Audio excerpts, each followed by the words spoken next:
আসসালামু আলাইকুম। Tohidul pigeon loft এপিসোডে আজকে আপনাদের দেখাবো কিছু অসাধারণ কথা বলতে পারা কিছু পাখি। ভিডিওর প্রথমেই থাকছে কাকাতুয়া, যা বাংলাদেশে সচরাচর না দেখা গেলেও অনেক জায়গায় এই পাখিটি দেখা যাচ্ছে। কাকাতুয়া একটি অস্ট্রেলিয়ান পাখি। এই পাখিগুলো অনেক বর্ণের দেখা যায়। কাকাতুয়া পাখি বাচ্চাদের কণ্ঠ নকল করা থেকে শুরু করে এরা হাসি কান্নার আওয়াজ দিয়ে থাকে।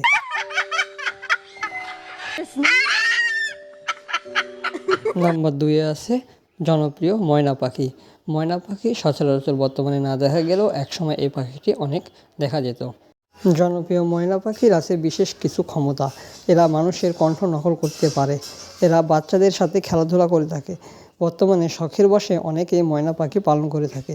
ময়না পাখির 23 থেকে 26 সেমি পর্যন্ত লম্বা হতে পারে। পৃথিবীর মধ্যে শুধু এটি এশিয়াতেই পাওয়া যায়। ময়না পাখি বড় বৃক্ষে কুটরে এরা ডিম দিয়ে থাকে। এদের ডিম থেকে বাচ্চা আসতে সময় লাগে 13 থেকে 17 দিন। বিভিন্ন ফসলের পোকামাকড় খেয়ে এরা জীবন নির্বাহ করে।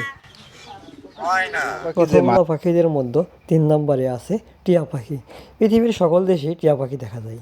শখের বশে অনেকেই টিয়া পাখি পালন করে থাকে। টিয়া পাখি মানুষের কণ্ঠ অনেক সুন্দরভাবে নকল করতে পারে, বাকি পাখিদের থেকে একটু আলাদা।